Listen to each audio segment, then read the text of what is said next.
That was definitely the most fun I've had listening to it ever.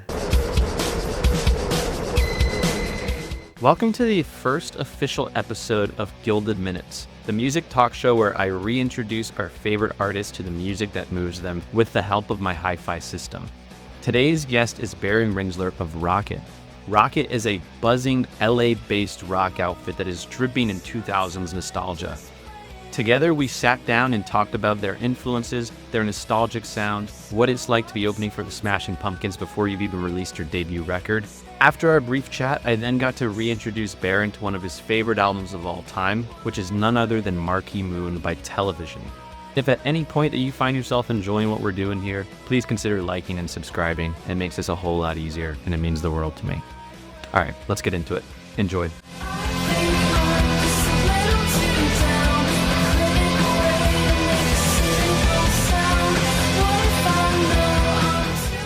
I'm a very emotional listener, and I'm very attuned to when I'm listening to music, how does it make me feel, but also like, what does it remind me of? Where does it bring me? And listening to Rocket was actually surprising in the sense that, like, at first, the music, particularly the new singles off of Ours for Rocket, kind of made me feel like sad in a way. A gut reaction. Yeah. Like, let me know. That's awesome. Yeah, keep going.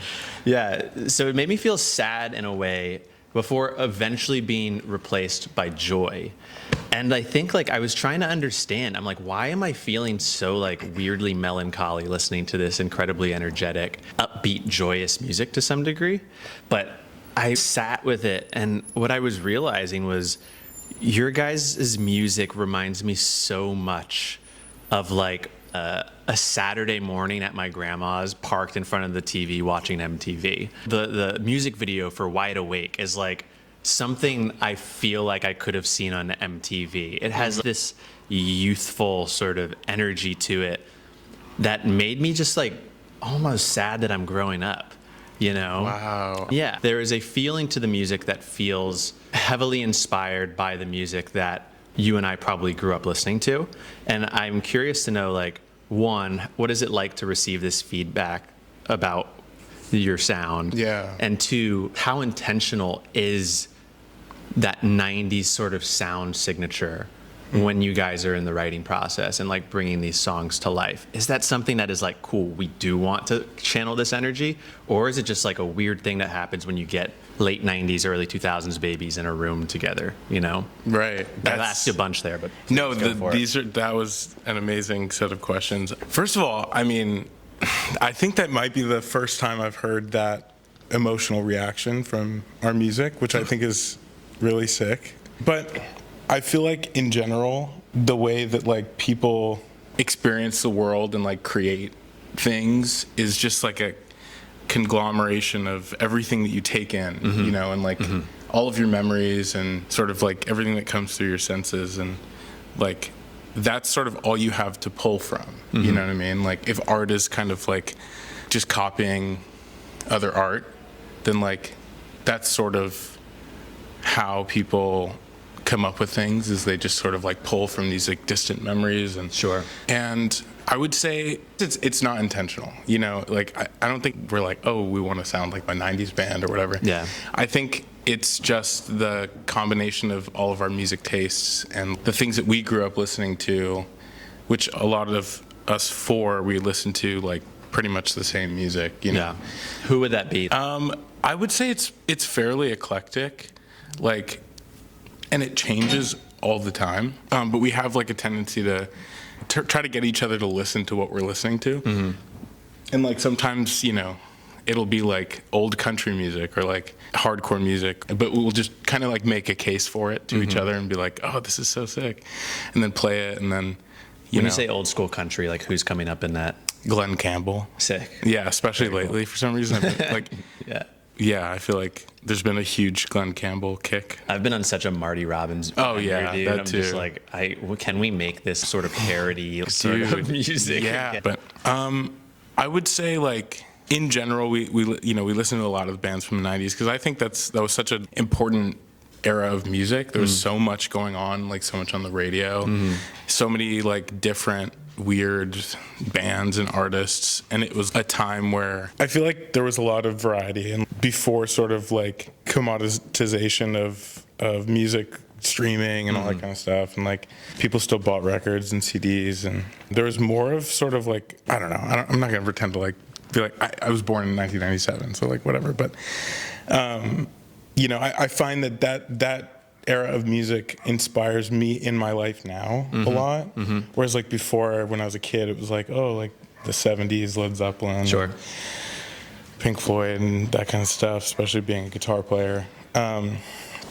But the artistry, I think, of like 80s and 90s music, I think is really inspiring. So this is actually really funny because I, in the last like 3 weeks or so, I've been spending a lot of time with like 90s grunge in particular. Yeah. Like one of my first CDs that I remember buying for myself was actually the Essential compilation of Alice in Chains. Fuck yeah. And like the last like 3 weeks, I have just been doing nothing but listening to just Lane Staley, Jeff Buckley, Eddie Vedder from Pearl Jam. Yeah. And what's so distinct to me is like you had music so drenched in such personal pain and like addiction and struggles with like substance abuse, but like everybody was sort of tuned into it. And also something about like 90s frontmen, they were not afraid to just absolutely belt, like shred their vocal cords to no end. And so it's been weird in the last couple of weeks. I'm like, holy shit. The 90s were really special for rock bands, and in a way that like, I haven't really encountered since. What do you think it was as like transitioning from the I don't want to call them obvious influences of like a rock band, which are like Led Zeppelin and Pink Floyd and that, to like, I guess, later stage 90s rock? What do you feel like you're getting from 90s groups as opposed to those earlier influences? It's funny because television is like a huge band that kind of exemplifies what I'm about to say. But like there is a willingness to be, I think, more creative and more melody driven and almost like succinct in a way. You know, the Ramones kind of were like a rock band that was like, fuck long rock songs. Like we just want to make like short, to the point, poppy, fun, energetic songs. And I love like long ass songs that are like yes and shit. But there's something to be said too about like a band that can, or just music in general, that can like make you feel something in 2 minutes, you know? And like, I think it's fun. It's like, to me, it's interesting to think of music as like a response to culture, and art in general as a response to culture. But like, you know, the culture of like the generations before you. So like, you know, like the Ramones, it's like, they're like, we want to just play like energetic rock songs that like sound fun and are good and have attitude and whatever. And then like, that's a response to long drawn out prog rock or whatever. And I feel like there's a lot of examples of that as time goes on. And it's interesting because now things sort of blend together with like the internet, you know what I mean? Like there's less of a distinction between sort of like subcultures and genres of music because kids have access to everything. And you're not going to like go to school and be like, oh, like we don't listen to Nirvana because we listen to Guns N' Roses. You know what I mean? Like everybody listens to everything, which I think no tribalism. Yeah, which is like there's pros and cons to that. But I guess to my point, like music being a sort of response to what's going on in a culture at a time, that to me is why music, I guess, from the era of the 90s is so interesting, because it was when everything before it kind of came to a head in a way, like rock, pop, hair metal, rap, like all of these things were sort of happening at the same time. And like the response to all of that was this like boundary pushing creativity with all of these bands that we're talking about that like couldn't have really existed without all of that going on at the time, you know?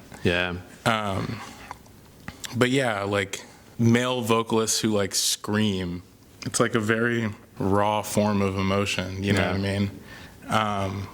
I think also as a band, like we're very drawn to like female vocalists and like female fronted bands because we are one.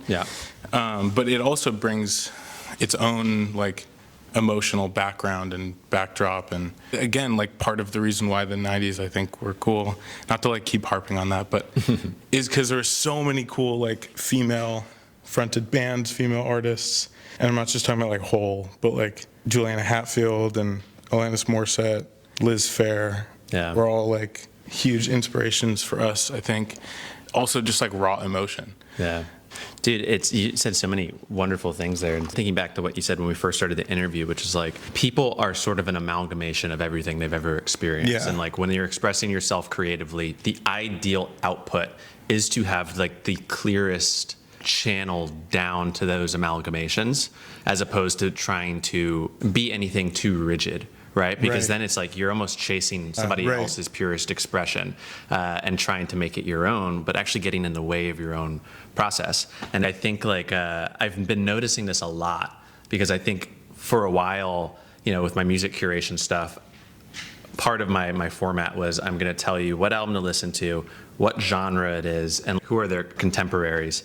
And I recently had to abandon the whole genre thing, because what I'm realizing with contemporary music right now is it is becoming so difficult to put anybody in a box, particularly when something is really special, because they're an amalgamation of, you know, this person grew up listening to Linkin Park, but also Avril Lavigne, but also like Biggie Smalls, and also like Funkadelic, and like it all kind of comes in. And something that I've been just really fascinated by, I also like what you said, it's like the expression of the times is almost an expression of the cultures that came before. And that to me has been really resonating, because I feel like we are at a time right now where a lot of 90s babies are starting to actualize as adults.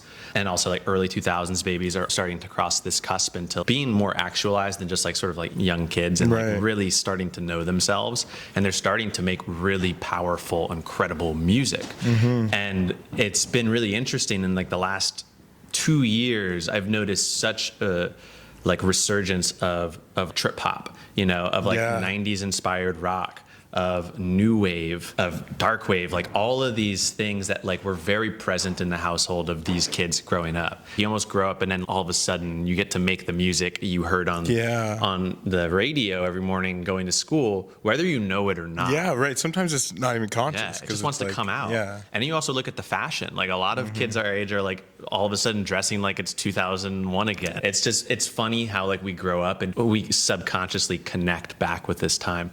But I think what's more interesting, I think like people have been probably trying to make renditions of music of a bygone era forever. You know, it's like, I mean, you had Greta Van Fleet, who was so like rips, but like very close to Led Zeppelin and influence. Sure. But I think what's interesting right now is a lot of people seem to be making music that can resemble a bygone era. But what's more interesting to me is like the culture seems to be incredibly receptive of these efforts right now. And I don't know what to make of that. But yeah, you are currently here in New York City, which seems like you're kind of here on like a little bit of a layover. Yeah. Before you go to open up for, speaking of 90s. Right. Yes, we haven't even mentioned them. The 90s bands. You're going to go open for the Smashing Pumpkins. Yeah. And you are going to go open for the Smashing Pumpkins before you even put out your debut record officially. Yeah. Talk to me about what it's like to walk a mile in your shoes right now. Well, yes. So we are on an extended layover in New York, which is kind of nice because it breaks up that long flight to London. It's pretty crazy, I will say. The biggest thing is I don't know what to even expect. Like I really couldn't even tell you if I'm nervous or if I'm like excited. I'm feeling like a combination of all of those things, because I really don't know what that's going to feel like. I've never done it. I've never played in front of that many people. Do you know the crowd size or like the estimated crowd size? In London, it'll be the like capacity is 25,000. So whether or not there will be that many people there while we play, I hope. Do you know what the biggest show you've done so far is? Probably like 2,000, I would say. So it's like, the one thing I will say is that like when you're on a big stage, because we've played a few theaters that, you know, the stage is massive, like the Wiltern in LA, the stage is like, you know, as long as this like apartment. It just feels like you're up there completely alone. Wow. Like I can't even see, you can't hear shit, first of all. Like I've always wondered like what you guys see when you're up there performing on these big stages. Like do you only really see stage lights, then maybe people way in the back? No, you see people like right up front. Right up front. Yeah, you always see like the first few rows of people, which is so funny because we play really loud. Sure. Like, I mean, that's something that is sort of in our ethos, I would say, but also just a matter of circumstance. We play big amps, and mainly our drummer, Cooper, like she just hits the drums so hard that we have to turn our amps up. Like in order to keep up with her, we have to be loud. So it's not really it's all Cooper. Yeah, it's all Cooper. But you know, sometimes we'll see like people in the very front row, like if they have like kids in the crowd or something, they're just like covering their ears, and like I feel really bad, but yeah, you can't really see much past that, and like I think it all it feels the same after a certain number. Right. But again, I don't know. Like I couldn't tell you. That being said, I'm like unbelievably excited. Yeah. And like when we got the news, I like started crying because I was, dude, we were in a bar and like I was already, you know, a little whatever. I can't even imagine. Yeah. So you know, it's really interesting because this is a band like the Smashing Pumpkins, right? Are a band that, for me personally, and for all of us, are such a huge inspiration. And besides that, just like a band that we all love and listen to constantly, you know, and our friends love them. And it's like they're a huge part of the culture that we sort of grew up in and are in now. Yeah. Like they have left a very lasting impact on all of us. And to get to open for them, I think will be really interesting because I think there's a fair amount of their influence on our music in particular. And, you know, it'll be interesting to like see what the crowd thinks. Sure. And, you know, mainly the like the main feeling is like, man, I really hope like the crowd likes us. Yeah. Honestly. It's like, you know, it's not a guarantee. Like it really isn't. Like I hope the crowd fucks with us because like they very well could not. But that's also maybe a conservative estimate. But being an opener is just a tough gig in general. Yeah. You know? I will say it's tough, but it's also like you're like kind of like the babies on tour. Like you don't, you know, you just show up. You don't have to show up early for sound check. You show up like shit is already pretty much set up. It's like good and bad. I think once you like we're going on a headline tour later this year, and once you kind of I think take the reins in that way, shit gets a little bit more complicated, but it's more rewarding. Yeah. So it's sort of a like give and take, you know. But I think we're all really excited. I'm excited to just turn my shit all the way up and like play to that open crowd. Like that will be exciting, I think. Yeah. Well, it's Smashing Pumpkins. It's one of those bands that you hear growing up and you hear them on the radio and they have such iconic riffs and such iconic melodies. It's just like you instantly register them as like larger than life. Oh, yeah. You're like, oh, that's one of the great rock bands. Absolutely. And then to find yourself in the position where it's like, oh, we're going to be opening up for them.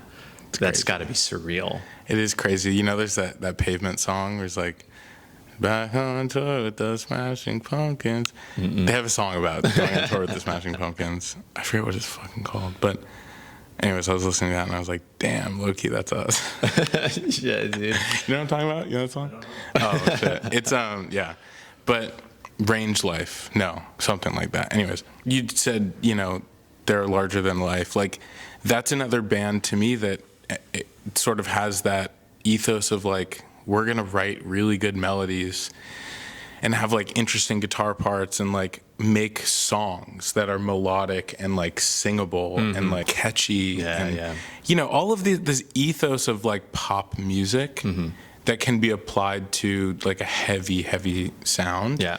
To me, that's what's interesting about, like, that's the music I love. Yeah. Is when, you know, it's like taking that like pop sensibility and applying it to rock music, like you know, and making it cool and not making it like lame or corny or whatever. Yeah, I think you really put that well. Like, I think that was standing out to me about Alice in Chains too, was like, this is a really heavy, loud band. Yeah. Like, I can imagine being at one of their shows, and those have to be some of the chunkiest, weightiest guitars that you can get punched in the face with. Yeah.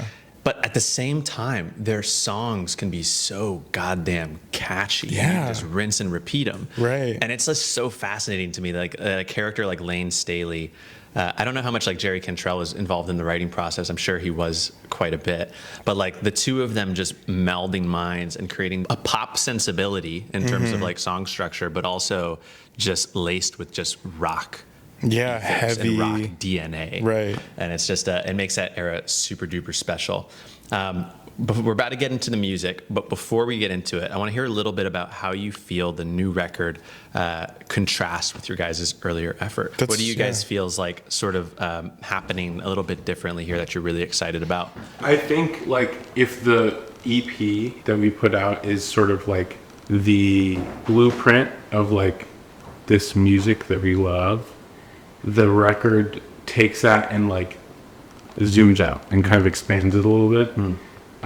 There's elements of it that are both way heavier than anything on the EP, but also elements that are like more like quieter and like beautiful. So it kind of goes in every direction. Sort of what I mean by that is that like it takes sort of the idea of the EP, which is just so like same kind of thing, like succinct, heavy driving rock music, and kind of starts to like branch it out into like all of the ways that can manifest. And I think like as a band in general, that's sort of like where we want to go, is like explore even deeper into like those different territories. And so yeah, it just kind of like takes the EP and sort of builds off of it a little bit without being redundant, right? Cool. Well, like I can't wait to see how it all comes together live. You guys are going to be here in the city in October, November? Early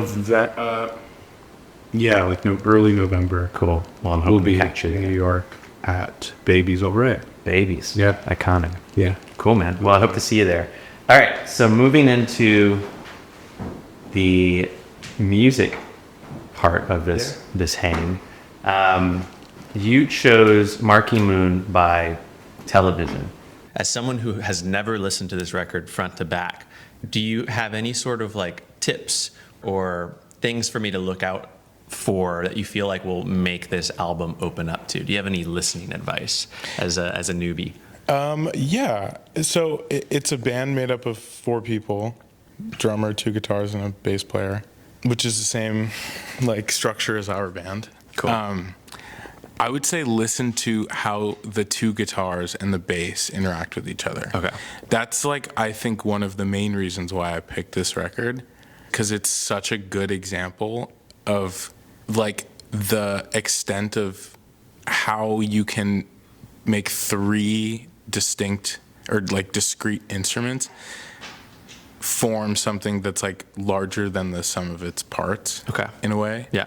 And there's some like incredibly creative riffs and melodies and like ways that guitars and the bass are used that make this record make this band stand out to me, really, but this record in particular. Okay. Yeah. And then there's the title track, Marquee Moon, which is like sort of another, we'll get into it. Okay. Yeah. So fun. Okay, cool. All right, let me get this thing queued up then.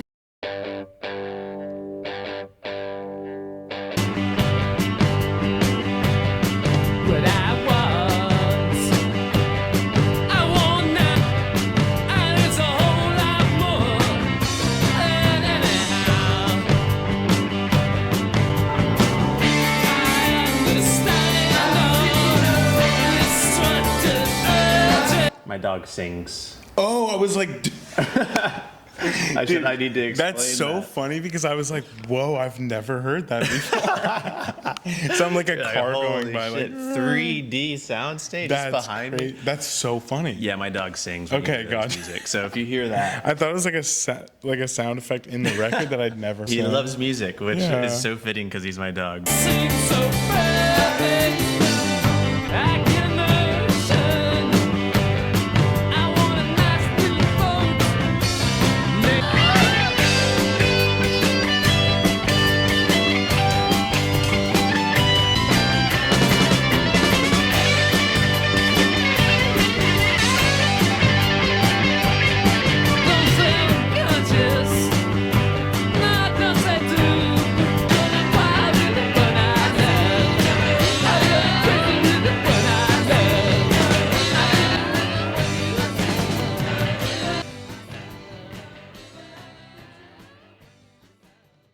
such good guitar playing. Now that we're a song in, tell me, like, why did you pick this record in particular? Tell me about the time when it found you. Yeah. And just sort of what it means to you as a musician.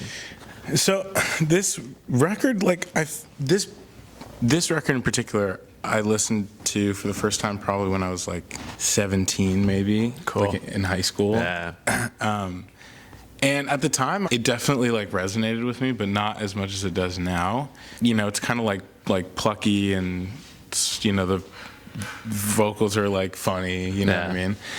The guitar tones are funny. Like, What do you mean by that? Funny? Like funny how? they're kind of like spanky, like the guitar. Okay, sure. You know, he plays like this is stupid, but he plays like probably like a Strat or like a single coil guitar and like the in between pickups, and it's like really like plucky and spanky. Yeah. And it's like not the kind of like sound that I like gravitate towards, really. But as time goes on and like as I've gotten older, there's so much more that stands out to me about this. The guitar playing is like, you know, it's one thing to like be proficient technically at like playing an instrument, but like to make things be melodic and like sound good and memorable, and like, you know, that is cool to me. And also the production of it, and them as a band, like they're very interesting, like coming out of sort of the CBGB New York scene in the 70s. Is this technically like punk? It is like proto-punk, sort of. Like Gotcha. at the same time as like Devo and that kind of late 70s. Is this like Stooges adjacent, kind of? Sort of, yeah. Okay, gotcha. Yeah, they played a lot like at CBGB's back in the day. I think I was reading somewhere that they like had a residency with Patti Smith opening as a like doing poems. Yeah, that's so sick. So it's like just weird, like late 70s kind of New York vibe. Shows must have been so sick. Right? Just like a packed, sweaty room. And Totally, just ripping. Yeah, but also like showcasing this like really great instrumentation and like musicality that they had, which I think is cool because they were all really great musicians, like really technical, musicians, but like were able to make music that is like catchy, not just like technically proficient. But yeah, and then just like also learning about them and like the way that they sort of came up. And Tom Verlaine produced the album with an engineer, I forget what his name is, like Andy Johns or something, who produced like a Rolling Stone record or engineered it. You know, like one of the members produced the record. They were all like big on very few takes, doing it all live, like capturing that energy, which you can hear, you know, it's like very sort of like live sounding, which I think is cool. Dude, there's something about this like music from this era. Like, I like that you described it as like funny in a weird way. Like his voice is funny, the guitar is a little bit funny.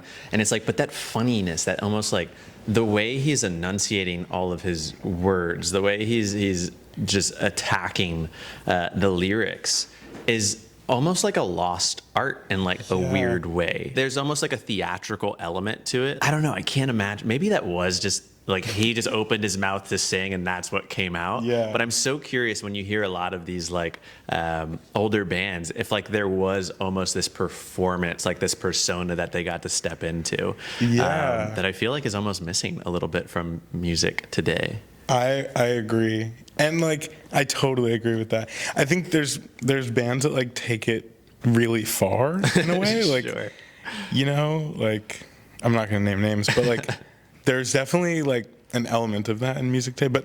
But you're right, like there's no way that this dude from New York sounds like that, like when he's talking. He almost sounds English, like when he's singing. Yeah, you're right. And like for the longest time, I thought of course they're an English band, right? You know, it's like the Replacements. I was like, yeah, they're from England. It's like no, they're from like Minneapolis or something. And like, I think that there was a huge influence of English music. Yeah, clearly. Sure. But also, yeah, like just this kind of like there was no internet. There was no like kind of like way. I think it was like an element of performance. Yeah.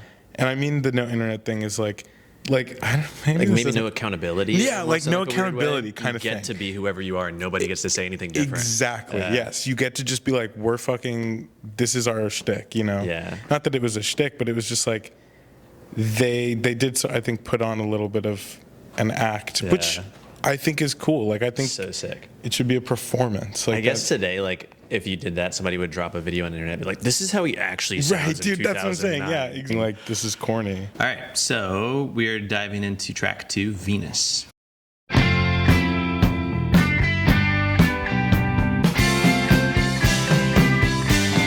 Was a tight tonight, streets so bright. Stood another person who was alone. Did you feel alone? Nah. Senses are sharp and my hands are like gloves. I fell right into the arms.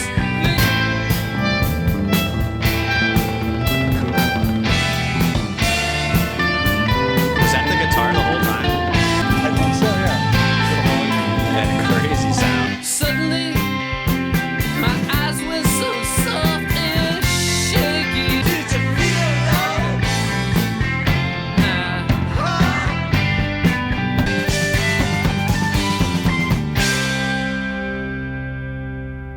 Hell yeah. Hell yeah.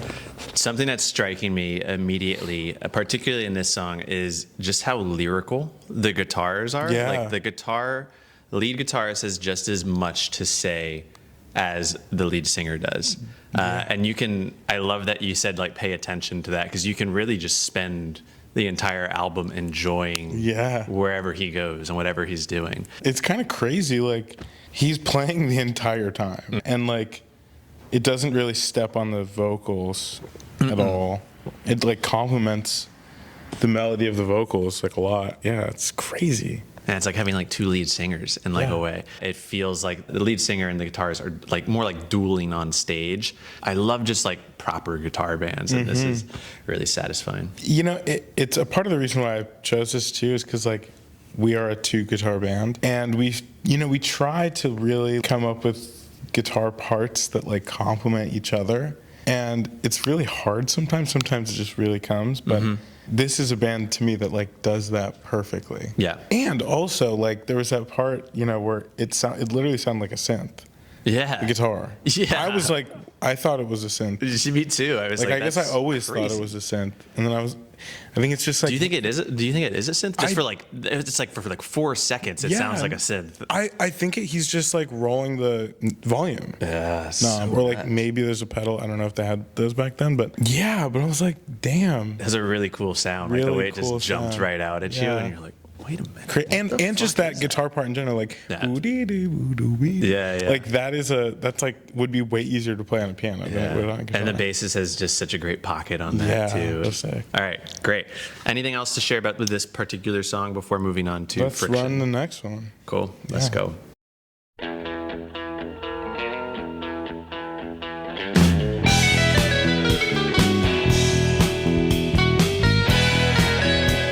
I knew it must have been some big setup. This is such a great voice, dude. This might be my favorite song.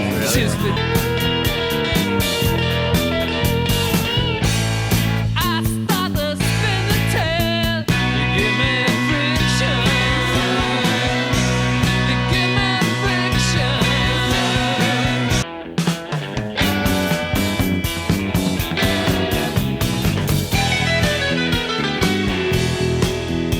My eyes are like telescopes.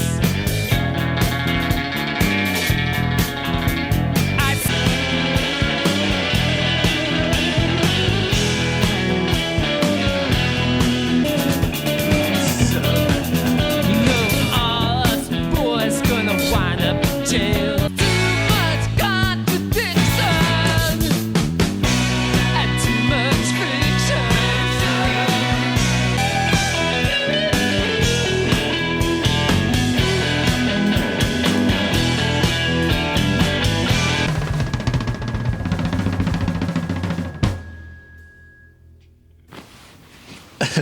That was crazy. Whoa, dude. Dude, you know what?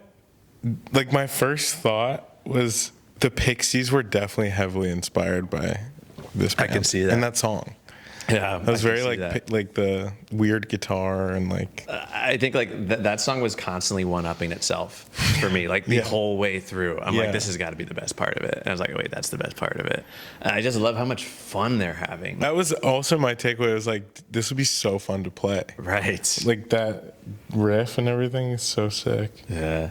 And the drums sound so good on this They too. do. It's like those crispy The ass stereo, hi-hats. yeah. Oh my god. Or anything more to share particularly about Friction? So you said that was your favorite song. That's probably my Probably favorite your favorite song. Yeah.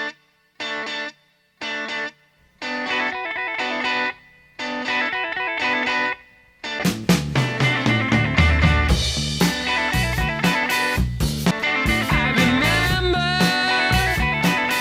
how the darkness doubled. Here, something else.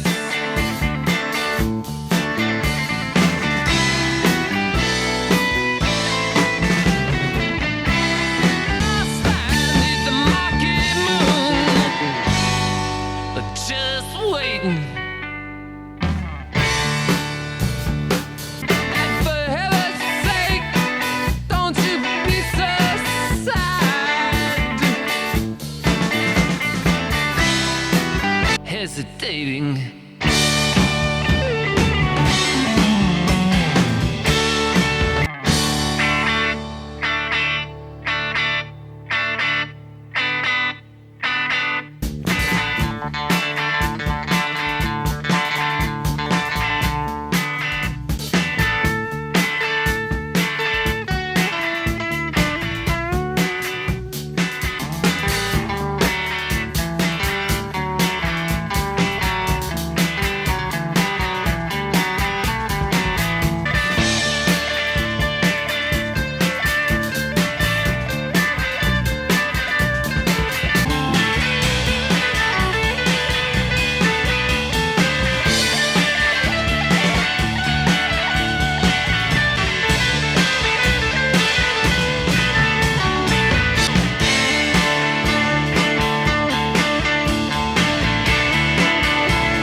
Couldn't fucking tell you to be honest. I couldn't tell you. It sounded like a keyboard or something. The drums are like This track's blowing my mind. yeah. I remember how the darkness doubled.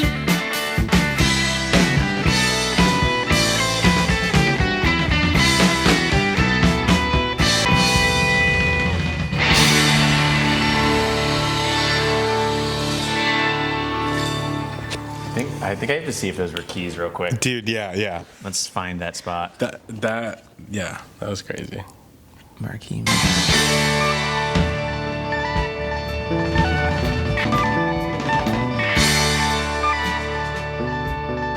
I don't think That's a guitar. I think it might be a guitar. If that's a guitar, that's crazy because like it's strange because like as soon as you hear it, it registers as keys, and yeah. it's like so intentionally meant to. And it has like I think it's hard for me to believe it's a guitar until it gets like a couple seconds in. Yeah. And then it feels way more electronic and like plucked, I think.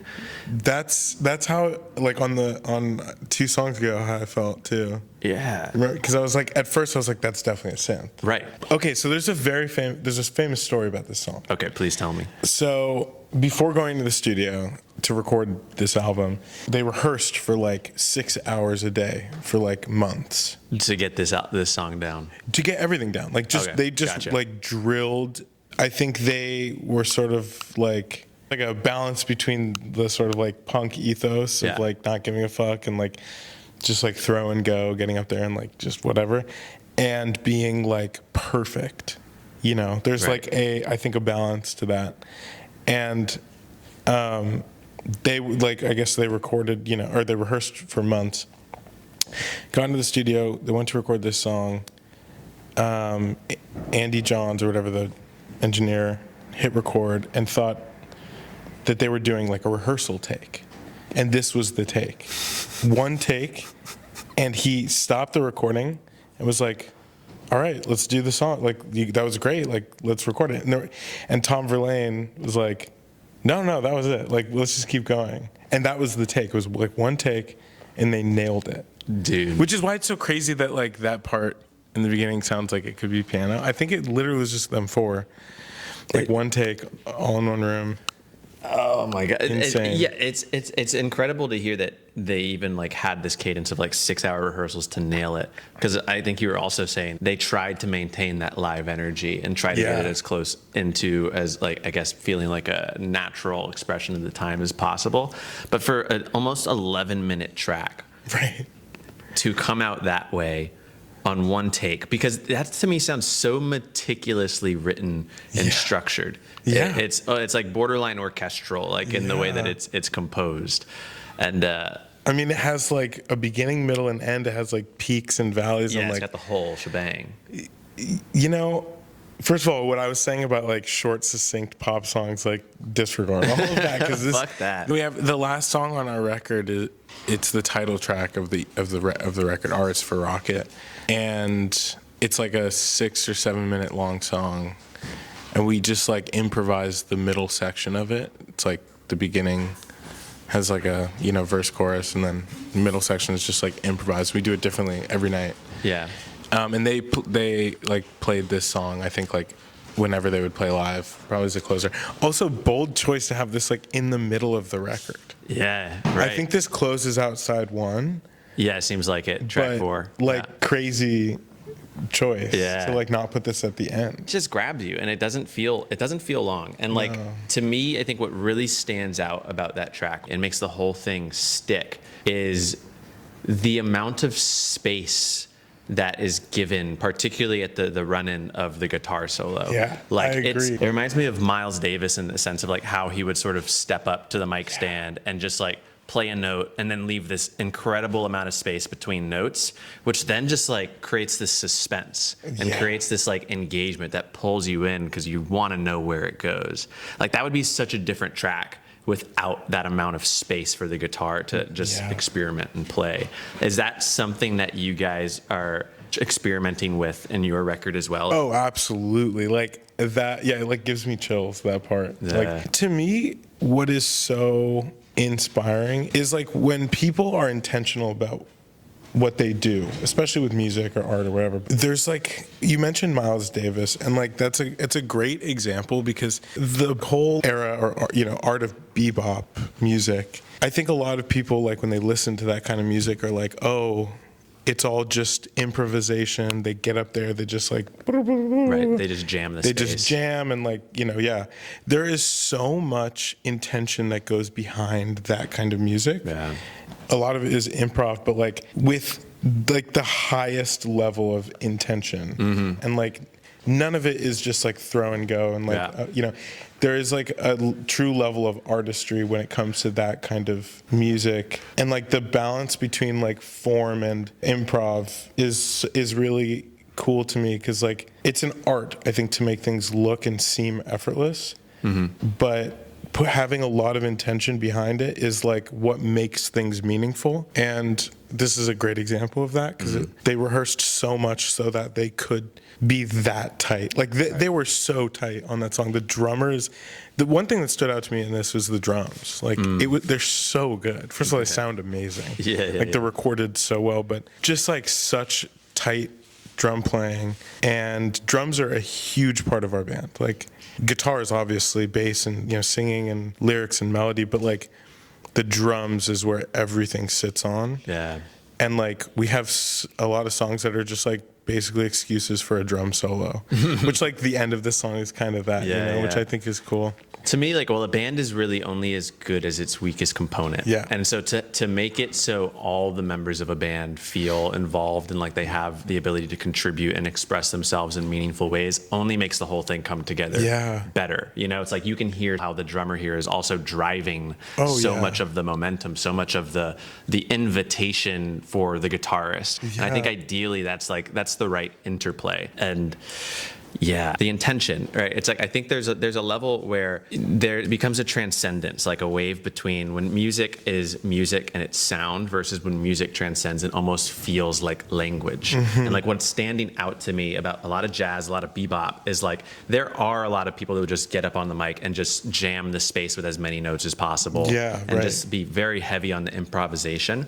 But I think the great jazz acts, the great jazz musicians, and also with this goes back to it being lyrical.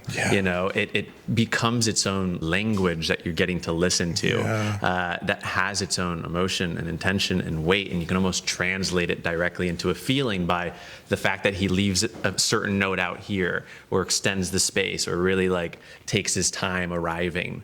That song to me is just a masterclass, and it was so sick. Dude, I love jazz music, and like there's some very memorable like solos that I think are because of that ethos. You're kind of like singing, or it's very lyrical. Man, I mean, I could talk about that forever, but it's such a good song. It's so good. So good. Now that I'm listening to this with you and know that this is like sort of in the back of your mind while you're doing stuff with Rocket and writing and performing, I'm very excited to listen to the record and just see how this bit of you, this piece of you works its way in. You know, it's funny, like as we're sitting here listening to this, subconsciously I'm like, this has made its way sort of into our music and like how we think. I think subconsciously in a way, you know, like especially with that last song that I was talking about. I don't think like any of us would have been like, oh, like this is like a sort of like nod or reference to Marquee Moon. But the idea for even having a song like that came, I think, deeply in the back of our minds because this band did it, and we were like, oh yeah, like we can do that. It's not gonna be weird if we have a song that's like 7 or 8 minutes long with like a totally improv middle part that's different every night or whatever. Please, like feel all the freedom to do exactly that. Which is like back to what we were saying about like art and music being sort of like response to other things. Like a big part of that is like feeling like you're allowed to do things. And like I think sometimes it's hard because you get kind of like caught up in your head about like what you can and can't do in music or art or whatever. And so you kind of look to the past, look for like references, and you're like, oh yeah, like you can do that, you know? Interesting. Why would you feel like there's something you can't do? We're just like kind of a sensitive people.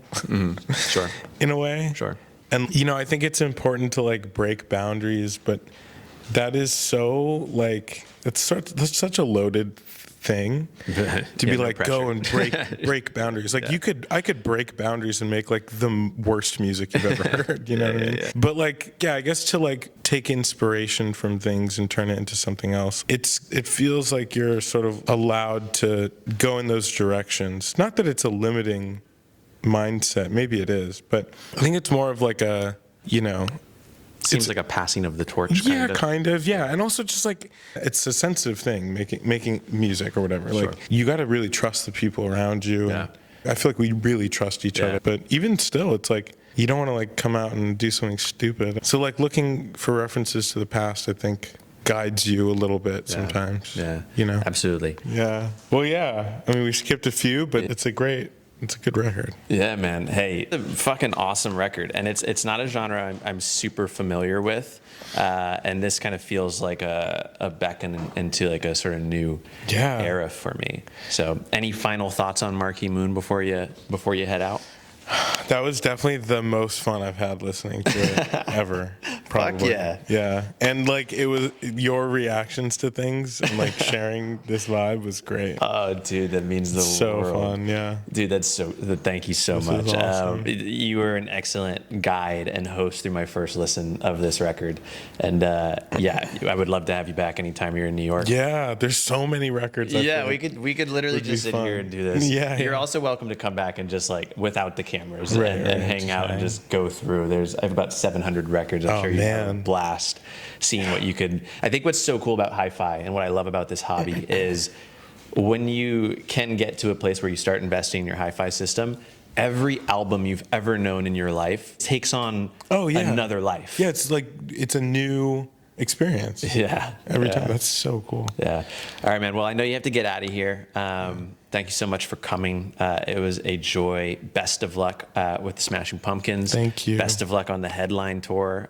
Is this gonna be your first headline First tour? headline tour, yeah. What a couple of milestones. Yeah, Big yeah. opener and then into your guys' first headlining tour. It's going to be really fun. And I hope people come. I will make sure I drag as many people out to the New York Yeah, show yeah. as possible. That'll be a fun show. Yeah. Babies will be great. Yeah, 100%. All right, well, before you go, if you could look into this camera, just let Sure. them know who you are, what band you're with, and what they have to look forward to. What are you guys? I'm Baron from Rocket, and we have an album coming out on October 3rd called R is for Rocket. It's out everywhere, October 3rd.